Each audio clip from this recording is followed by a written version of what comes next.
ఈ Bible world records ప్రపంచంలో అరుదైన సంఘటనను గ్రంథస్థం చేసే the Guinness book of records లో బైబిల్ రికార్డుల మోతను మోగించింది. ఇప్పుడు ఆ రికార్డుల మోతేంటో చూద్దాం. ఈ విలువైన సమాచారాన్ని మీకు అందిస్తున్న వారు truth research centre of India.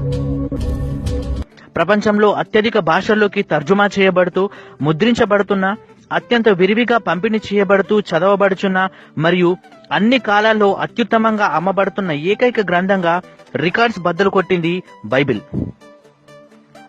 Guinness book of world records వారి లెక్కల ప్రకారంగా 1815 నుండి 1975 మధ్య కాలంలో 250 కోట్ల బైబిల్ గ్రంథాలు ప్రింట్ చేయబడి అమ్ముడయ్యాయి.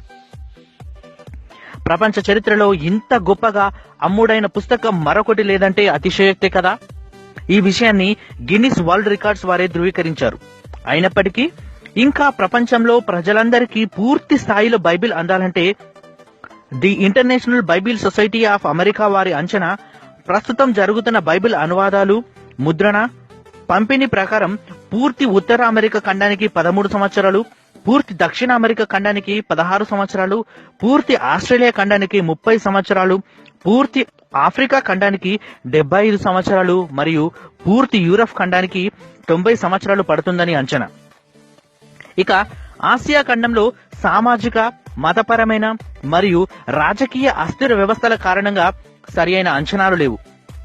ఇకపోతే ప్రపంచవ్యాప్తంగా అతి ఎక్కువగా అమ్ముడైన గ్రంథంగా 5 బిలియన్ కాపీలు అంటే 500 కోట్ల కాపీలకు పైగా అమ్ముడైన పుస్తకంగా బైబిల్ చరిత్రలో చెరిగిపోని రికార్డు నెలకొల్పింది.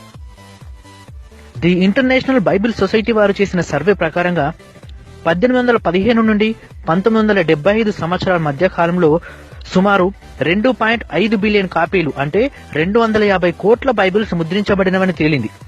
ఇటీవలి కాలంలో చేసిన తాజా సర్వేలో ఈ సంఖ్య 5 బిలియన్ల కాపీలను దాటిపోయింది. 1975 చివరి నాటికి నేటి ఆంగ్ల సంస్కరణ గుడ్ న్యూస్, న్యూ టెస్టిమెంట్ మరియు బైబిల్ సొసైటీలచే నిర్వహించబడిన కాపీరైట్ కలిగిన బైబిల్ యొక్క అనుబంధ పత్రికలు, పుస్తకాలు అన్నీ కలిపి ప్రపంచవ్యాప్త విక్రయాలు 17.75 మిలియన్ కాపీలు దాటాయి. హీబ్రూ, అరామిక్ మరియు గ్రీకు భాషల బైబిల్ నుంచి అనేక భాషల్లోకి బైబిల్ అనువదించబడింది. అక్టోబర్ 2017 నాటికి పూర్తి బైబిల్ ప్రపంచంలో గుర్తింపు పొందిన 670 భాషల్లోకి, కొత్త నిబంధన 1521 భాషల్లోకి మరియు బైబిల్ చిన్న చిన్న భాగాలు లేదా సండే స్కూల్ పిల్లల కోసం స్టోరీ బుక్స్ గా 1121 భాషల్లోకి అనువదించబడ్డాయి. కనీసం బైబిల్లో ఏదైనా ఒక పుస్తకం, యోహాను సువార్త లాంటివి 2883 భాషల్లోకి అనువదించబడ్డాయి. అలాగే ప్రపంచంలోనే అత్యధిక చర్చిలున్న ప్రాంతం జమైకా దేశంలోని కింగ్స్టన్ 1600 చర్చిలతో గిన్నిస్ రికార్డుకెక్కింది. ప్రపంచంలో మొట్టమొదటి క్రైస్తవ్యాన్ని అధికారిక మతంగా స్వీకరించిన దేశం ఆర్మేనియా. ఇది మన ఆసియా ఖండంలోని దేశం కావడం విశేషం. క్రీస్తు శకం 3వ శతాబ్దంలో ఆర్మేనియా క్రైస్తవ్యాన్ని అధికారిక మతంగా స్వీకరించింది.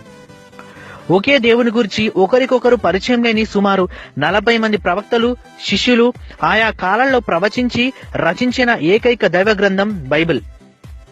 ప్రపంచంలో అచ్చు యంత్రంపై ముద్రించబడి విద్యుత్ బల్బు వెలుగులో చదవబడిన మొట్టమొదటి గ్రంథం బైబిల్. విద్యుత్ బల్బు తయారు చేసి ఆ బల్బు వెలుగులో చూడబడిన, చదవబడిన మొట్టమొదటి గ్రంథం బైబిల్ అయితే, ఆ బల్బు తయారు చేసిన థామస్ ఆల్వా ఎడిసన్ పలికిన మాట, బైబిల్ నన్ను వెలిగించింది, నేను ప్రపంచాన్ని వెలిగించాను. నిజదేవుని గూర్చి దేవుడు ప్రేమయ్యున్నాడని సరైన సులువైన నిర్వచనాన్ని మరియు ఆధారాన్ని, అవగాహననిచ్చిన ఏకైక దైవ గ్రంథం బైబిల్. లోకమును ప్రేమించుచున్న దేవుని గురించి వ్రాయబడిన ఏకైక దైవ గ్రంథం బైబిల్. ప్రపంచంలోని 70% పైగా శాస్త్రవేత్తల చేత అంగీకరించబడుతున్న ఏకైక దైవ గ్రంథం మన బైబిల్. విశ్వాన్ని గూర్చిన సమాచారాన్ని శాస్త్రవేత్తల కన్నా ముందే లోకానికి తెలిపిన ఏకైక దైవ గ్రంథం మన బైబిల్. ప్రపంచవ్యాప్తంగా బైబిల్ గ్రంథానికి ఉన్నంత మంది బోధకులు మరే ఇతర గ్రంథానికి లేరు. బైబిల్ గ్రంథంలో ఉన్న సుమారు 1000 పేజీలలో పరిశుద్ధత అనే పదం 1080 సార్లు, పేజీకి 1 కంటే ఎక్కువ సార్లు వ్రాయబడి ఉన్నది. మరే ఇతర దైవ గ్రంథాన్ని పరిశీలించిన కనీసం 100 పేజీలకు ఒక్కసారి కూడా ఈ పదం కనబడదు. ప్రపంచవ్యాప్తముగా ఎంతగా వాడబడుచున్నదో అంతగా ద్వేషించబడుతున్న గ్రంథము కూడా బైబిలే. ఎంతగా ద్వేషించబడుతున్నా, కాల్చబడుతున్నా, చించబడుతున్నా కూడా ద్వేషించుచున్న వారిలో అనేకులను తన వైపుకు మనసు మార్చుకునేలా తనకు బోధకులుగా చేసుకుంటున్న ఏకైక దైవ గ్రంథము బైబిలే. ఈ సమాచారాన్ని మీకు అందించిన వారు ట్రూత్ రీసెర్చ్ సెంటర్.